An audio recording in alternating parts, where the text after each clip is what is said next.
at this place. Come after me. I'm a man. I'm 40. Can't wait.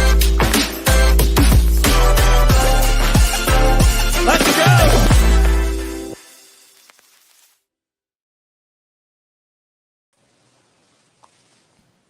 Yo, what is up? It's me, it's Key, and we're back with another Hoop Dreams and TD Queens. As always, I got my girl. Jury's in the building. What's going on, man? What's good? I'm doing all right. How about yourself? I can't complain. Of course, I'm not home today, but I was like, you know what? I'm going to use my mama's laptop. So let's get into it. We got a good hour today. You know, of course, we're going to get our rants in. Of course, but as always, we are on the Sports Empire Network. And also, we will be on the Northeast Streaming production. So if y'all have Roku TV, tune in there and tune in at 7 o'clock. We'll be on Roku TV as well. But we're live here today. But we got Daniel Barry in the chat and we got Koo. What is going on? But so let's get down into the nitty gritty of things. But not breaking news, but Jimmy Butler's not playing tonight because of rest. Hold on, NBA. Hold on. I thought that we couldn't do this. What is going on? It's what? Not even the fourth day of NBA, and Jimmy Butler's already out of rest, but yet y'all want to go after James Harden for not. We're gonna talk about Harden, but what? I thought we couldn't do this anymore. I thought you couldn't rest players if they wasn't hurt. So NBA, what's going on? It's been 3 days since the start of the season. What do you need rest for? I don't care if it's a back-to-back. You signed up. You're professional. Your profession is to play basketball for the National Association. That National Basketball Association. That is your job. You get paid millions. Who cares if it's a back-to-back? You get paid millions of dollars to play something you love, which is basketball. Exactly. I mean, I don't care if it's a back-to-back. Then the NBA don't schedule back-to-back games. But you implemented a rule that's saying you can't load manage players if they're not hurt, and the rest is not an option, in my opinion. If that's the case, everybody else is going to start in that. Especially the star player like Jimmy Butler is. So I had to get that off because I did see that across Twitter today. And I'm like, we resting people already? Linda, appreciate you. What is going on? Again, exactly, cool. A fine is coming. I don't understand. We resting guys already. Let Joel rest. Let AD rest. God forbid, let Kyrie rest. And that's not a legit injury. Like Devin Booker, he hasn't played because he legit has an ankle injury. He hasn't been playing yet. Bradley Beal, he has an injury. Jimmy Butler ain't got no injury. But we're only 3 days into the season and we already got resting. 3 days. 72 hours into the season. And we already resting folks. I don't understand it, y'all. I don't get it. But no Jimmy Butler. Yeah, exactly. Adam Silver said no more load management. Why is Jimmy Butler resting? Why is he ain't playing? Because he's resting. So now I don't know if they're in Miami or the other team, but still. So we coming to see Jimmy Butler and he resting. Don't make no dang on sense. But let's get down to the nitty gritty of things. And that first, so we do got some NBA to talk about some topics here. We got Mr. Anthony Davis. He's been in the news again so far. It's only a couple days into the season. First game, they're in Minneapolis. Thanks, Scoop. So the first game they played, Anthony Davis didn't score in the second half against the champs. He had a good night the last night, but we all know how AD is. He's a roller coaster. He'll score, he'll be dominant one night, and then the next night, he'll get 7 points. And then the next game, he'll have 30, 15. The next game, 10 and 7. So the question is, Jory, since you are the Laker fan, can we get a title out of this AD? Yes, because we actually got one from 2020. He was still just as inconsistent in 2020 as he is now. I mean, it's possible, but the pieces around him would have to work a little bit harder. One thing Anthony Davis, to me, he's been catching a whole lot of flack for something that we've been known what he was since college. He's a defensive stud, and when his offense decides he wants to kick in, he's hard to stop. But the one thing Anthony Davis does need to figure out is how to put two halves together and not get hurt. I agree. The first game, he had 17 points in the first half, didn't score. I didn't know he didn't score again until I actually watched the highlights. I was actually at work that game. But he didn't score again after the first half. That's unacceptable with the way this team is currently constructed. Everybody's going to have to score, especially when you thought about the game that they won against Phoenix. Phoenix didn't have some of those stars, and it took LeBron to actually have to take over that game late in the fourth for us to get that win. Anthony Davis desperately needs to figure out how to put one good half and another good half together. I feel like, and he's been in the league for too long for us to be saying that too, but we all know he's inconsistent. But I feel like it's possible, but he's going to have to get going early. So in the first game, he played against the Nuggets. He 34 minutes, 6 from 17 from the field. He was 1 of 3, 8 rebounds, 4 assists, 17 points, and he had 2 blocks. And then he didn't score again. Then he didn't score again. But then Thursday he played against Phoenix, and they won by 5. Mind you, Phoenix didn't have no Bradley Beal and no Devin Booker. He looked better in this game, but we know that's how AD is. 39 minutes. He was 10 of 17, 1 of 2 from 3, 12 rebounds, 12 rebounds, 2 assists, 30 points in this game, 3 blocks. This is the AD that needs to be on a consistent night. Yes. This is the Anthony Davis that we need to see on a daily basis. Each and every time he steps on the court, he should at least get 25 to 30 points, 12 rebounds. There's no way we should see a 17-point AD. Mm-hmm. This AD will be an MVP AD if he played like this consistently. AD, when he's healthy, yes, he is a top 5 player. I've never disputed that about Anthony Davis. We all disputed, can he stay on the court? That's what our motivated, because his motivation is a roller consensus right was there about. Too. Can he stay on the floor? But if we get this 30-point a night AD, he'll be unstoppable. The Lakers will be a dangerous team. Very. But he's a roller coaster, and he's been a roller coaster since he's been in the league. So this is what, year 8? This is year 8 of him, I think. I think so. Yeah, I feel like he could put it together, but it's starting to err on the side of you. We know what you are at this point. Right. He can get it together. He just needs his motor needs to be more consistent. Because 80's motor is high and 80's motor is low. I don't know why. So their next stretch of games is Sacramento, Orlando, which is teams they should be able to dominate.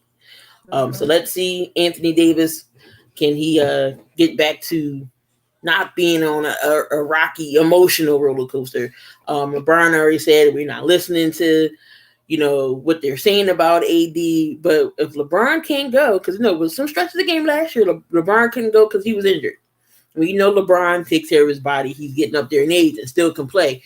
But what if those games LeBron can't go? We're going to need Anthony Davis to step up, and he can't be a roller coaster if LeBron's out. And he can't have LeBron lead all the time. He has to be that guy too. Like, in these 2 games are like the perfect for him to start stacking up consistency. And if he could prove to himself that he can be consistent and more consistent, who knows what'll happen? Who knows? If he could prove it to himself. All right. So Anthony Davis, let's see what you can do. Most Laker fans are counting on you, to be the Anthony Davis that you are. I already know some Lakers fans is over AD already after 2 games because they know how he is. They just know, I know how he is. All right. So Moving on. Hold on. My son would be texting at the oddest times. All right. So we getting into the next topic here, and I believe let me switch it here.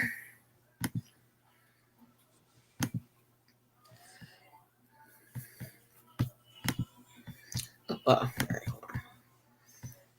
Like I said, this ain't my regular normal computer. I'd have been had this switched. All right. This guy right here. Lord have mercy. I feel it coming. James Harden. James Harden hasn't practiced, hasn't been at the Sixers facility for 10 days. So your job, you play basketball for the Philadelphia 76ers. Philadelphia 76ers is your employer. You haven't been at your job for 10 days. Let me not show up at my job for 10 days. They're going to throw the book at me. I ain't going to have no job, right? You ain't going to have no job if you don't show up for 10 days, right? Exactly. So James Harden decides, oh, well, we about to play Milwaukee. Let me go on and work now. Let me get on this plane. They said, nah, brah. You stay back, and we catch you when we come back from Toronto. So now the NBA is investigating this of why James Harden's not playing. Sixers could get fined because he's a technically healthy James Harden. Or do you think the NBA will look at this as a specialty case, but he already done said he don't want to play for the Sixers. He don't want to play for Daryl Morey. You already seen his antics. He didn't play in the preseason. He came to practice at that one time, and then you haven't seen him since. So do you think the NBA is going to look at this and fine the 76ers, or will they look at this like, okay, maybe it's a special case or knowing the situation? What do they do with James Harden? What does the NBA do about this? I feel like what the NBA should do, because this is his own unique conversation right here, because he's actively trying to force himself out of Philadelphia. They're gonna have to look at this in its own light, because it's not just black and white as he's load managing and he's resting and he can play. No, he's been calling people liars, reiterating, doubling down, going on his whole world tour of going to a club and putting it on a dang on board thing. Daryl Morey is a liar and all this extra stuff. It's not about the rest at this point. It's about him trying to get himself out of Philadelphia. The NBA doesn't need to look at this as anything other than him forcing himself out. Now, I understand the investigation on both sides, and I feel like this whole situation is literally the culmination of two sides that just can't extinguish a fire. Like both sides were adding fuel to this whole thing. And of course, when you don't show up to training camp for 10 days, you only showed up one day, and you go bye-bye for 10 doing who knows what, and then you try to show up for the first game. You know how mad you have to make your employer to send you home? To say, we're better without you. You know how mad you gotta make your employer for them to do that? Knowing the repercussions? Knowing that if he's not there and he's not on the court or whatever the rule is, they're facing $100,000 fine? You know how horrible things have to be between him and the 76ers for it to get to that point, for them to willingly risk a fine and just send him home. Because he clearly don't want to be there. He has other priorities. He wants to be a Clipper. I don't think the smart thing for him to do is to be a Clipper. Kendrick Perkins decided he wanted to throw out the Lakers. I think the hell not. I ship and look. I told y'all I will trade James Harden for a Will Smith CD and some Annihilators. I just get him off the team. I get Morey wants to have stuff in return at this point. Give me a Will Smith CD and some Annihilators. I'll be great. He's forced himself out of 3 teams in a year. He is not gonna get a good return for James Harden. So any type of return he got, the idea, he needs to have that or trash it. James Harden has single-handedly ruined his stock. Daryl Morey, just take anything. I don't care. Like but we're gonna get into Dame and Giannis, but they moved so much better without him on Thursday night. We lost by a point, but Exactly. the floor was spaced. Everything, it was just, we played so much better without Harden. Because I feel like Harden is taking the shine away from Tyrese Maxey, who is a He's just stud. being a waste of a spot. He's a waste of a roster spot of a player that don't want to be there. Exactly. I don't need another one. I don't. I do not need another one to try my patience like that. And that one is a team destroyer right there, Mr. Harden, right there. If he don't get his way. If Harden wanted high, exactly, facts, Kyle. If Exactly. he wanted a high value trade, he should have performed better in the playoffs. But Harden don't perform in the playoffs. Exactly. So the ball's in your court, James. It's not in our court. It's only. I mean, it might look bad for us if we don't continue to try to play you. But again, this is Ben Simmons all over again. All over again. It's Ben Simmons all over again. It's Ben Simmons all over again. So Morey promised you, not on writing, but he promised you some money.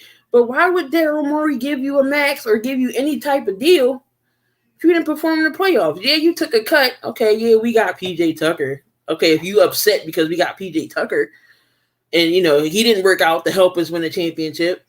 But if that was the case, James, you should have opted out. You had an option not to come back. You chose to come back, and now you want us to trade you on the drop of a dime. But if I'm Daryl Morey, I'm trading you ASAP. I'm getting rid of you ASAP. Because this type of situation is kind of similar to those that I know that have derailed teams. If you want to build something special in Philadelphia, offload him first. It'll be addition by subtraction. Because he is an ultimate distraction at this point. He's more trouble than what he's worth. We gotta hear this in Philly all day, every day on local media or Philly sports news. Harden. But hopefully Daryl sees what the team played, how the team played Thursday, and see, well, maybe we don't need James. Maybe we need to get this rolling. So hopefully, we can get this rectified ASAP. Quick, fast, and now. We do have, again, some more NBA here for y'all. We go back to Thursday's game. And it's Damian Lillard on his new team with Giannis. And again, the Sixers opened up their season against the Bucks. Ended up losing 117-118. We were down 19 points at one point. And we cut it down to 1 right at the buzzer. D'Anthony Melton hits a 3. And we lose by 1. What can I say about this team? Nick Nurse has them balling and playing. He's making adjustments, something that Doc Rivers didn't do.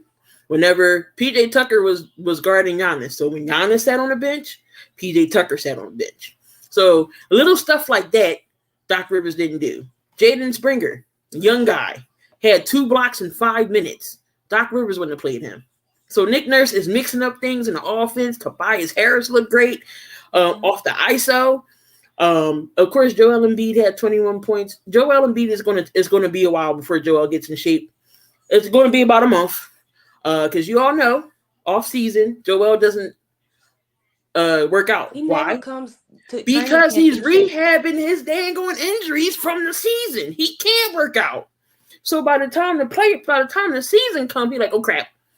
So he'll be in game shape sometime in November. He told Nick Nurse he wants to play the whole half before, and he did. He played the first half. Like you didn't see him go out at all. So I guess he's trying to get in shape or whatever. But he didn't look bad. His numbers wasn't bad in my opinion. So we had Joel. He had 24 points. Maxey had 31. D'Anthony Melton had 10. Tobias Harris had 20 points. Kelly Oubre, something the Sixers haven't had. He went off. 27 points. This is a wing that we have not had We haven't had a wing that can shoot like this. And I told people, that's my next jersey. I've always been a Kelly Oubre fan, but that's my next jersey. Because you can put him in the starting lineup, you can put him off the bench.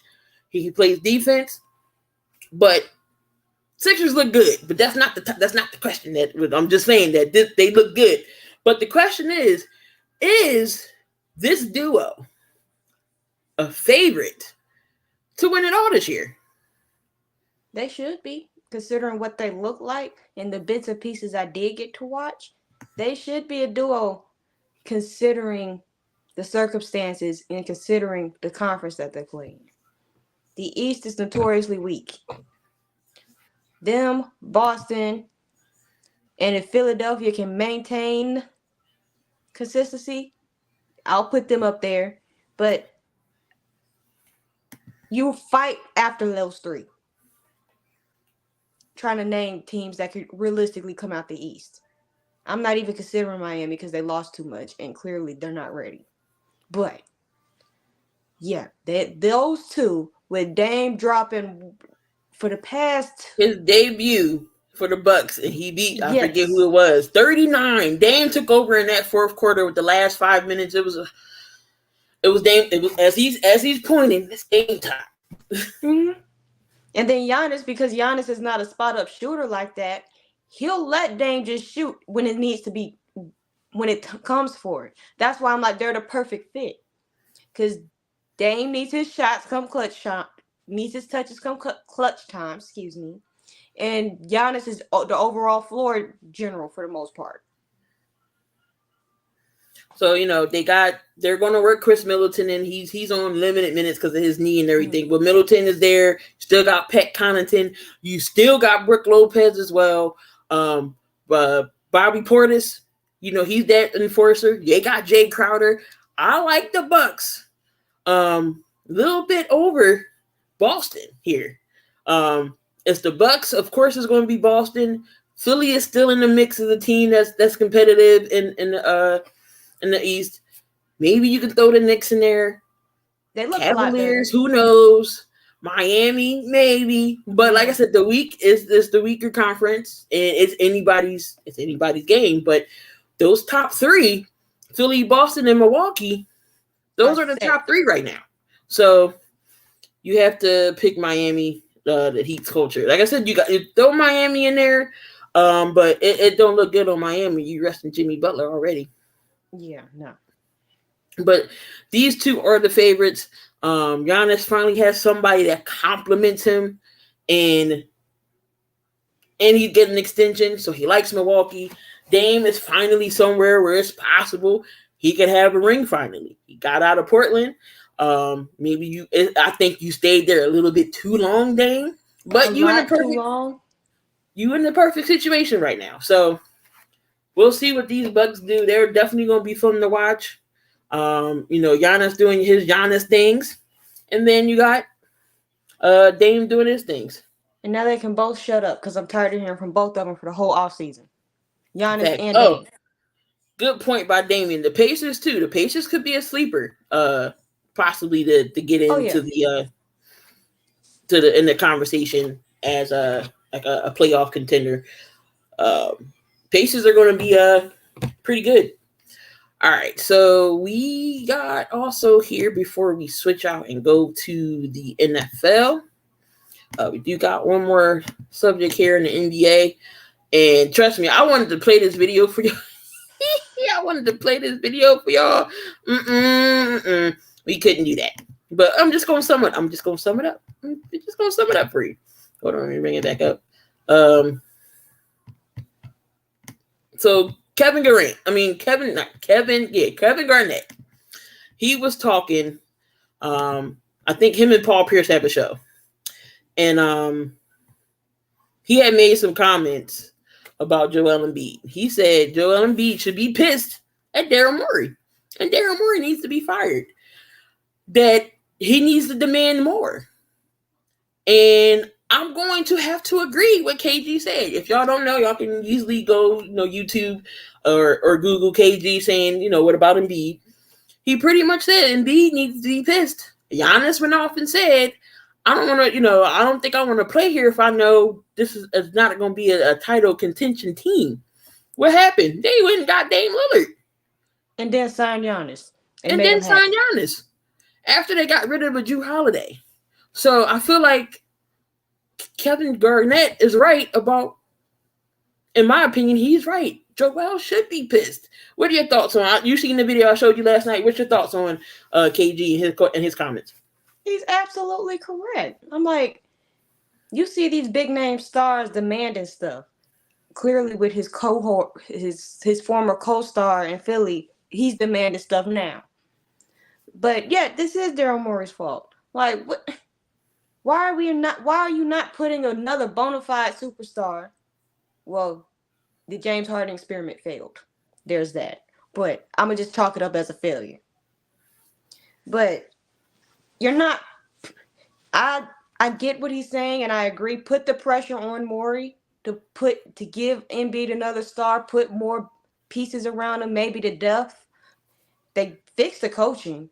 So the pieces are kind of sort of coming together. If you saw that game Thursday, like you said, they look good.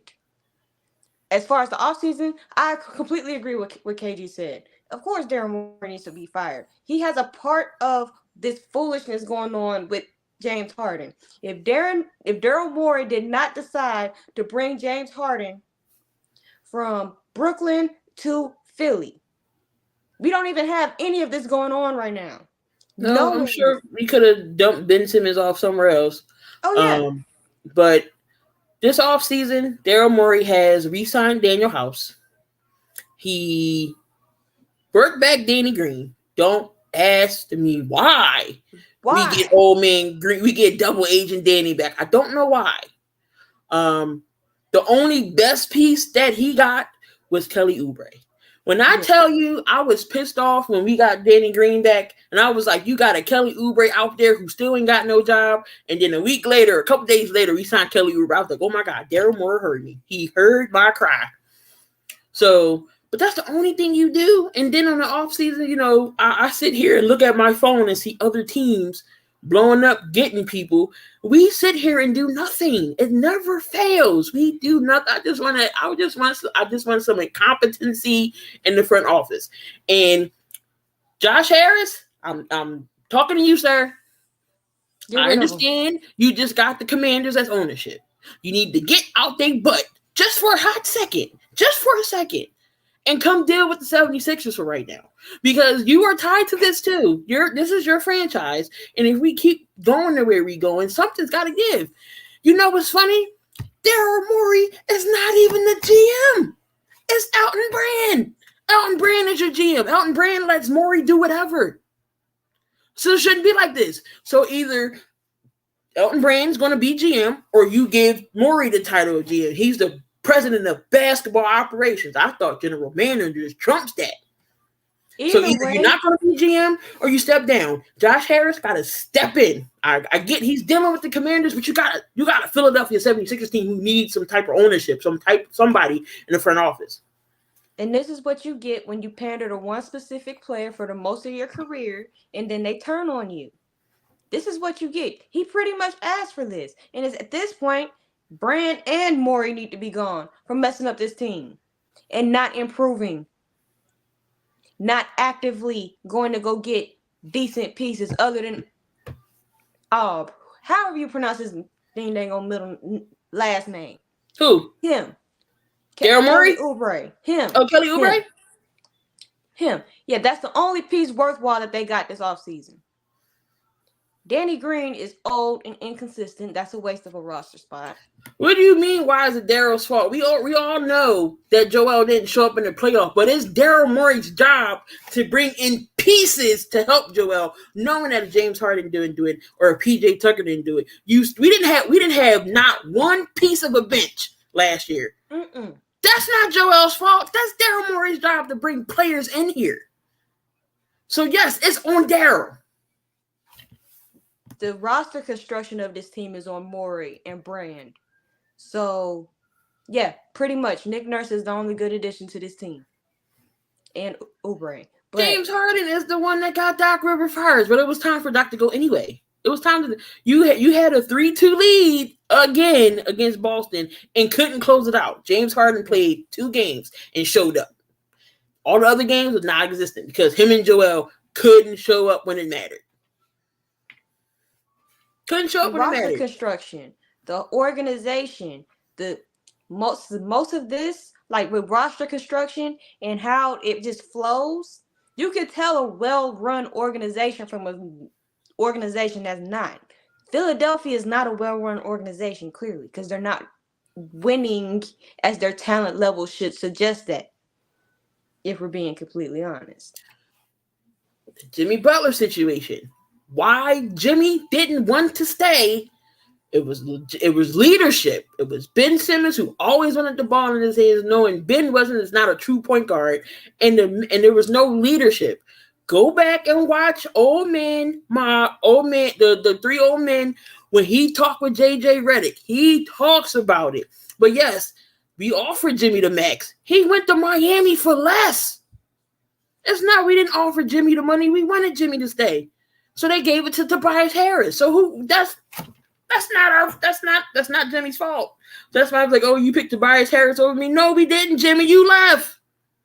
You wanted to go to Miami. But nobody's not going to say that. You went to Miami because there was no leadership here. It was Brett Brown who stunk.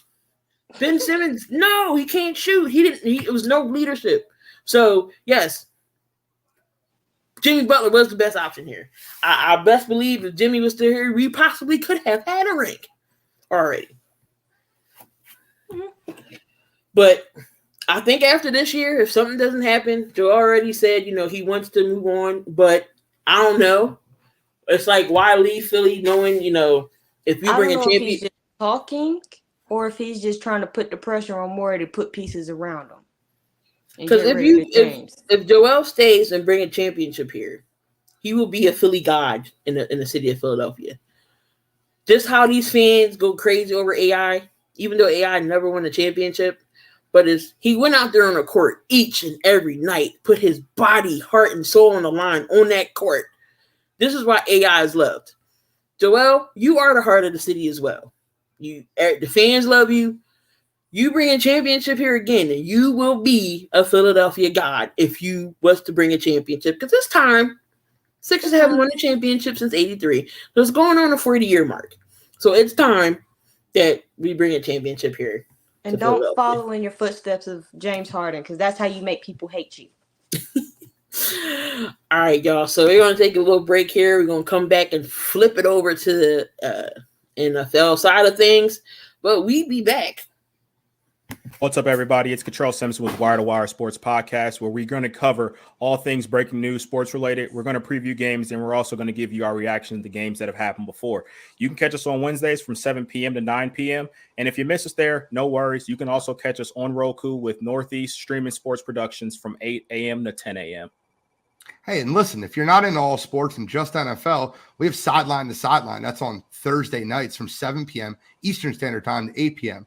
We'll break down the NFL week, the Thursday night game, and we'll preview all NFL action. And if you're like me and college football is your fix, tune in every Saturday morning at 10 a.m. for Coast to Coast College Football pregame show. We'll review the previous week's action, the day's biggest games. We'll give you our pick'ems, and we'll even give you some teams that are on upset alert. And if you don't catch us live, you can download us on Apple Podcasts, iHeartRadio, or wherever you listen to your podcast. We do also have a YouTube station, Wire to Wire Sports Podcast. Thanks for tuning in. All right, y'all, and we're back. Again, we are the Hoop Dreams NTD Queens. Talk about all the NBA and NFL topics. So now we are on the NFL part of the show, and we're going to talk about Mr. One, Dalvin Cook. So Dalvin Cook, he did get, he left Minnesota. We all know Minnesota wanted to go younger, and they keeping Matheson up there. But Dalvin Cook could have chose to go anywhere. But why? He chose the one Jets. I think he went because of Aaron Rodgers. But y'all know what happened with Aaron Rodgers. He got hurt. So now he's not liking his role. I don't know why he went there in the first place, knowing Breece Hall was that guy. Breece Hall is the main running back. But he doesn't like his role. So now he wants to be traded yet again. What is going on with Dalvin Cook and the Jets? Like, Dalvin, you chose to go to the Jets. You were a free agent. You chose the Jets knowing their situation at running back, knowing that they have a pretty decent running back room up there in New whatever it is, wherever they are, wherever they play at. I don't know if it's New York, New Jersey, whatever. Oh, they But play in Jersey. same difference. It's close enough. But you knew exactly what you were getting into. You knew. So the fact that you're frustrated by your lack of production or whatnot, you sure have been fumbling when you've been getting the ball too. You sure they aren't frustrated with that, Mr. Cook? Because I'm pretty sure the whole Jets organization have a lot to be frustrated about. And you're frustrated by lack of production and carries and all of that. You knew that you weren't going to get a bulk. Once Breece Hall got 100% healthy, anybody with some sense would have figured out that you weren't going to get the bulk of the carries. No, they are not trading Derrick Henry. Thank you. Back to what I was saying. You knew that, and you still signed there. And I don't know if you had any other options or if everybody was just set at the running back position. But at the same time, you went there. Now you want to be traded. Your value was nothing when you went there, and you've done almost nothing. So what? I mean, you've done something, but it's not a lot to increase your value. So what do you think you're worth? A sixth? A fifth or sixth? Like, let's be real here. You can't just want out and get frustrated because you're not touching the ball. In a situation where you knew that once the real running back one was going to get healthy, you weren't going to see the ball as much. You knew that. His frustration is just self-inflicted. I feel like he shouldn't even went to the Jets. He went to the Patriots Exactly. before they signed Zeke. He could have went there. But Zeke is, not playing bad with the Patriots. He's actually running pretty well. So I have no clue why you went with the Jets. Or maybe it's the Jets' offense for not maybe having some type of two-headed running game monster getting going because of Breece Hall and the Dalvin Cook is not a bad option. Maybe implement him some more. Maybe give him some more touches. I mean, I understand he's upset about his role. Well, maybe implement him in the role. The Jets actually doesn't have a bad winning record right now. They're on a 2-game winning streak compared to what we're going to do after they lost Aaron Rodgers. And we all thought they were going to not win any more games after Rodgers. But their defense is not that bad. They beat my Eagles team. So they've been playing pretty well since then. Their defense ain't bad. If Zach Wilson should just get it together, maybe the Jets could make a run maybe as a wild card, but we'll see. They do kind of have a favorable schedule. They can win some games and get it together. So we'll definitely see. But maybe the Jets need to. It's like if Zach Wilson continues to play smart football instead of trying to be a superhero, and we saw that he can win both ways, aggressive and conservative, they'll be fine. But they're going to need Aaron Rodgers there, clearly, because they play different when Aaron Rodgers is in the building. Yeah, definitely. So maybe the Jets need to implement Dalvin Cook in the role a little bit more. So, but anyway. He'll be all right. We're going to talk about the Bills. The Bills did get a win Thursday night. We did see some inconsistencies from one Josh Allen. A second here to put that up. But the Bills' inconsistencies. Can you see the Bills this Bills team winning the championship? No, because the Bills ride literally off the highs and lows on Josh Allen. Quite literally. And y'all like to force feed Stephon so much. And their defense is starting to rack up the injuries. Like Matt Milano. I can't name the other ones. But that Matt Milano injury, that's going to be a significant one. The defense don't look the same right now. So, and unless they're going to keep playing cupcake teams all season, which I know that they won't, Super Bowl, no. But will they probably go to the playoffs? Yes. They'll probably, if they're not going to win that division, they'll be second and they'll still go to the playoffs. They'll have a decent record, but Super Bowl, no, because this team depends entirely too much on the emotional roller coaster, the roller coaster that is Josh Allen. So the Bills. So Allen actually didn't have he was 31 of 40, 324, 2 tubs and an interception. The running game, Josh Allen had 41 yards of that and a touchdown. James Cook, Dalvin Cook's brother, 14 carries, 67 yards, and Latavius Murray only had 7 yards. Then he did spread the ball around. He did give it to Shakir, who was almost at 100 yards. Gave it to Gabe Davis. Stephon Diggs had 9 catches for 70 yards. Dalton Kincaid had some catches because of Dawson Knox is out for the season. This defense gotta show up and play a little better as well. You don't know what this defense is going to be about as well. But Josh Allen's still throwing interceptions. Mm-hmm. Still throwing interceptions. On the year, he has 8. 17. He's 17 of 8. 17 and 8. He's tied with Jalen Hurts, I believe, with interceptions right now. Dang. So, yeah. Hurts has 8, I believe.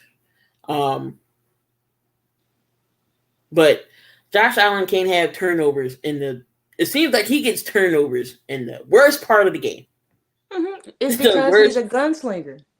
And they didn't rein him in early. And they encouraged this gunslinging, reckless behavior. And it's not going to stop now. It's not. Because he has the talent to make those throws, but he's just so inconsistent doing it, nobody felt the need to actually try to get him to, hey, maybe let's not do that all the time. And that's on coaching. So the Bills' schedule from here on out, give me a second. I do know they play the Eagles as well, but that's not till later on in November. So Bengals, Broncos, Jets, and they play the Eagles towards that Sunday after Thanksgiving. Chiefs, Cowboys, Chargers. So their record is, going to be the teams they play. They could not say win out, but they can still keep winning.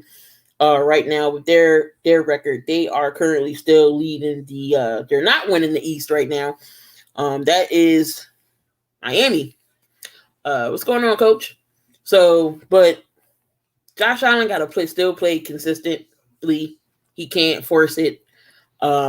Use the running backs more. That's the thing. They rely on him running so much. And then he has to force it. He didn't look like he was forcing it on Thursday night from what I saw. Like I said, he was swinging the ball around. But you're right. He's a gunslinger. So there's some interceptions that he's going to have.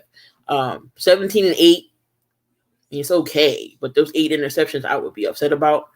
Because they come in the worst possible time. They do. They come in the worst time ever. Especially on the scoring drive, or he needs to pick up some yards. That's what hurt him in the Jets game. Those 4 turnovers.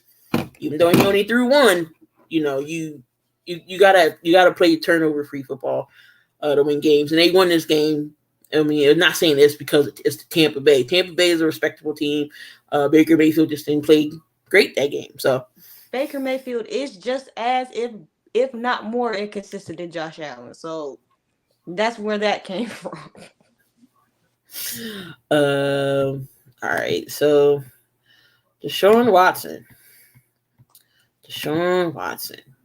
So what is going on in Cleveland? Texans traded him.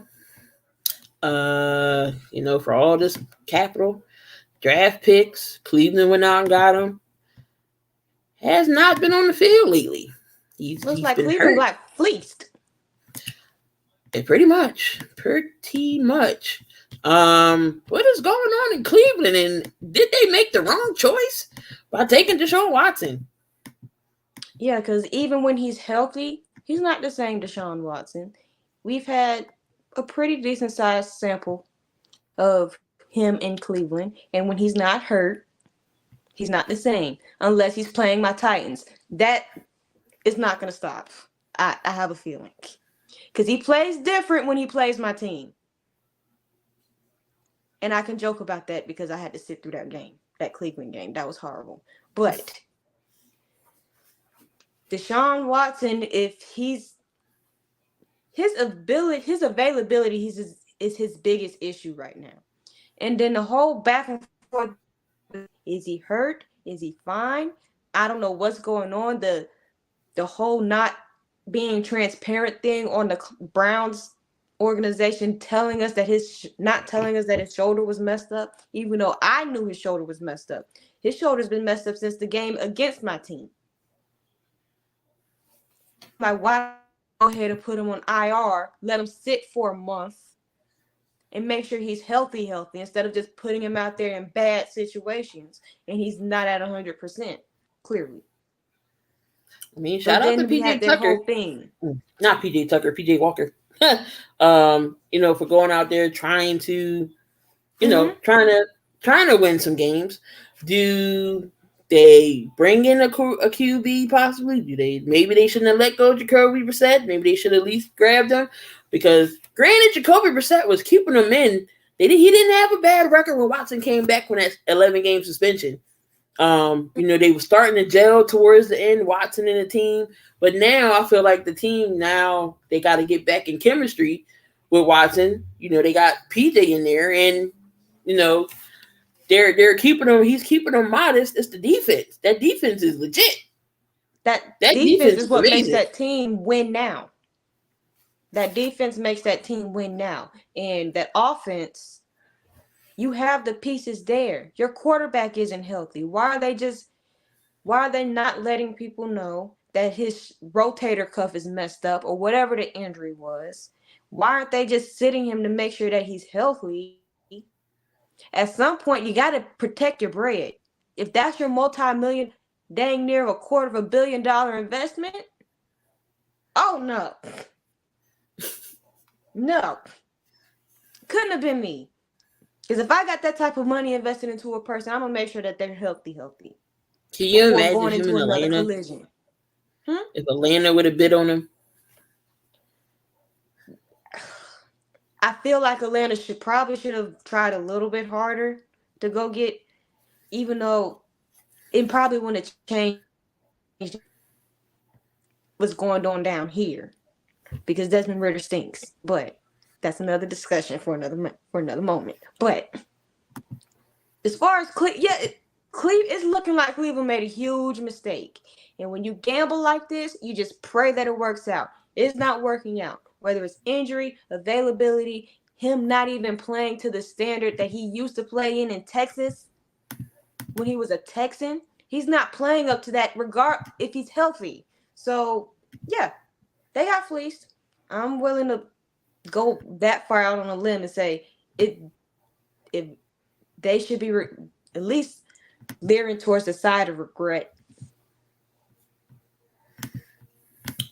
All right, it's not a show if we don't talk about Jerry Jones and the Cowboys. It's not a show if we don't talk about this guy, Jerry Jones, sir. Jerry Jones went out to the world and said, "Oh, I like my team. We don't need to trade for nobody." Now, mind you, we got the Philadelphia Eagles who needed help in the secondary. What did Mr. Harry Roseman do? They go get my damn safety. Went out and got Kevin Byard. What do any other teams do when they need help? They go and get it. Go and get it. But Jerry Jones told the world, "I like my team. We're going to ride with it. So we don't need to trade."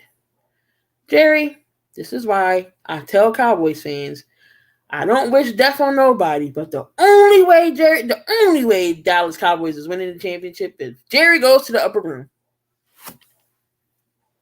Why would you say that? Because the whole Brandon Cooks experiment isn't really working out, if we're being completely honest. It's CeeDee Lamb and a bag of crackers. We're having issues when the defense has to stay on the field. We're having issues stopping the run with a really good running game. Let's see. We lost Trayvon Diggs for the year. The whole Stephon Gilmore thing, how's that turning out? So there's plenty of things to see with this team, especially in the way that they've lost. The 2 games that they've lost, Arizona and the 49ers, there's plenty of holes in this team, especially when the defense is not taking advantage of a bad team. There's plenty of holes. So to sit there and say that you're not looking to make a trade when you really need somebody on the other side of CD and you really need somebody to kind of bolster your depth in the secondary, it's kind of asinine, but that man is 85 years old and he's setting his beliefs and he likes the players that he drafts more than he trades for. So Dallas will always be getting in their own way as long as Jerry Jones is in majority of control of everything that goes over there. Like, I tell Cowboys fans they're not there until Jerry is not in control, or maybe even Steven, maybe it's both of them. Dallas will never win a championship until the Joneses are gone. So Ern said, "Can the Cowboys trade us for Josh McDaniels?" Ooh, boy, we're not even going to get into the Josh McDummy situation, but it is that time, y'all. Picks and predictions for week 8. I can't believe we were just saying, "Oh, we can't wait for football season." We already on week 8, halfway through. Like, slow down. We are halfway through. So far, I am 1-0. I did pick the Bills to beat the Bucks on Thursday night, but we got the Eagles and the Commanders. Who are you taking here? I'm gonna say the Eagles because I don't trust anything that they got going on in Commanders. Y'all heard what Jonathan Allen said today. He tired of that crap. Not today, but he said he tired of it. It's been the same crap for the same 7 years. I'm like, y'all done made my favorite lose all his professionalism. That video was hilarious, and if y'all did not see Ryan Clark reaction to it on Get Up, had me crying. But he wasn't wrong though. But I'm going to take the Eagles here, even though I know Washington did give us a run, take us in overtime, and we played them in Philly. We're now in Washington this week. I'm taking the Eagles still to go ahead and win this game. Sam Howell has been sacked 40 times. So I think our line can get to Sam Howell. And that's averaging about 5 times a game. So yeah, Eagles should win this game. We got the Patriots and the Dolphins. We got an AFC East division game here.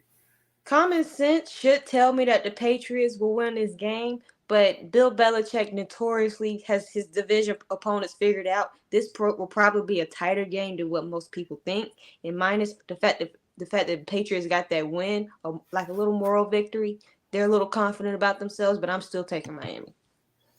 I'm taking Miami as well. Jalen Ramsey is back. He's back he was practicing. He's back. I don't see the Dolphins winning 2 in a row. Tyreek Hill's playing. I know he didn't practice, but I'm taking Miami here. I would not be surprised if the Patriots won, though. I would not be surprised. He said tune in a landslide. I can't. This game's interesting. The Jets versus the Giants. Mind you, they both play in MetLife Stadium, but the Giants are considered the home team. I'm taking the Jets here. Not because I'm in the NFC East with the Giants. I just think the Jets have a better overall team. So if Zach Wilson can play mistake-free football and manage this game, they should win. Sauce Gardner's back. DJ, I forget the other corner. He's back. DJ Reed's back. So I'm taking the Jets here. Jets should win this game. I will take the Jets too, but don't mess up. Don't make me a liar, Zach. I've been rooting for you ever since I felt like all the criticism he was receiving was kind of unnecessary and kind of just, people made me want to root for him. Because I felt so bad. I'm like, he don't just, we all know what he is. They made me feel bad for him. I root for him now. Jags and the Steelers. This is a snooze fest, but I'll take the Jags. Even though I like the pieces that Pittsburgh has, I like their defense. I don't like Kenny Pickett and his inconsistency. Give me the Jaguars. I'm gonna take the And I Jags hate to as well. say that too. I'm gonna take the Jags as well. Josh Allen's been playing well for the Jags on the defensive side of the ball. Defensively, they've been playing great. Travis Etienne has been playing well. Trevor Lawrence, when he's good, he's on. I'm gonna take the Jags. I hate picking Atlanta in this situation. So we got the Atlanta against the Titans. I'm taking the Titans. I think we're better coached. We got a better defense. I don't know what. I really don't. I'm going to be uncertain about the quarterback, but Will Levis, please be better than Desmond Ridder. Please. For crying out loud, be better than that. I'm taking Atlanta. I'm going to take Atlanta only because of Will Levis. I like D-Hop and company over Drake London and Kyle Pitts, who have been turned into myths because of Desmond Ridder. I'll be a homer here. And the game is in Nashville. And we're coming off of a bye. So it stacks up to that stereotypical after bye week victory. All right, I know we got like 3 minutes to go through these. So we got the Texans and the Panthers. Texans. Take the Texans as well. I think their defense it can get to Carolina. CJ Stroud has been playing lights out. He gets Tank Dell back. Dalton Schultz knows. I'm taking the Texans. Rams and Cowboys. Give me the Cowgirls. So yeah, I'm taking the Dallas too. But I wouldn't be shocked if the Rams find a way to win. Minnesota and Green Bay. Sounds like a game I'm going to sleep for, but Minnesota. Yeah, I'm gonna take Minnesota as well. I don't know. I can't trust Jordan Love right now. Saints and Colts. I'm not picking the Saints no more. I told myself after last week's game I picked the Saints to beat the Jags. They almost did. I'm gonna take the Colts here. And I hate the Colts, but I'll take the Saints. Browns and Seahawks. Seahawks. Browns don't have Watson. I'm gonna take the Seahawks as well. I think Gino, can still keep that team rolling. I think DK comes back. JSN, they'll probably get involved some more. Jake Bobo was very underrated rookie that they drafted. But I like the Seahawks. We got the Ravens and the Cardinals. Ravens, and I hate to say that too. I'm going to Ravens as well. I don't think Arizona has the power to beat the Ravens, but if they do, that is an upset. Chiefs and Broncos, and the Chiefs is playing in 6 to 8 inches of snow, and it's 29 in Denver. If the Chiefs find a way to lose this game, I promise you that I will rip them. But Chiefs. I'm definitely going Chiefs. Bengals and 49ers. 49ers. I'm taking the Bengals in an upset. I picked the Bengals because of no Brock Purdy. But Brock Purdy passed concussion protocol, and he's playing. But I'm still taking the Bengals in an upset here. We got the Chargers and the Bears. I swear for beans, if the Chargers, look at me here, the Chargers do not beat the Bears, Brandon Staley needs to be treated like Herm Edwards and fired right on the field. Right then and there. And left on the tarmac like chicken. You take need to go, but if they lose against this Bears team, yeah. I'll pick the Chargers. But I feel like Staley's going to do something stupid in this game, and it's going to get him fired for real this time. And last, we got the Monday night game. We got the Raiders and the Lions, and Jimmy G is back, but I am still taking the Lions here. I think the Lions have a chance to beat this this Vegas team. I don't think they lose again. So even Ernst picking the Lions, and that the Raiders is his team. But y'all guys, that is our hour. So we appreciate y'all for tuning in every Saturday at 5 p.m. Again, make sure y'all go to the Northeast Streaming Sports Productions on Roku TV. Y'all see us again live there at 7 p.m. As for myself, Jury, we'll be back next week with more topics of the NFL and the NBA. So make sure y'all tune in there Monday morning. Come on back to the Sports Empire Network for the Chris and Mo with Coffee and Sports with Chris and Mo. But we are going to get on out of here, y'all. Thank y'all for joining us this afternoon, evening, and enjoy your rest of your college day. I mean, you can see right now, without LeBron, Lakers are struggling. Let me tell you about the team I hate, all right? I know the Dallas Cowboys fan is here, so I had to make sure he knew how much I hate this team. I'm ready. I've often said that the people who run baseball, they try very hard to ruin it. I'm from Brooklyn. I don't have a problem saying it to his face. Oh, I'm from Brooklyn. Hey, guys, any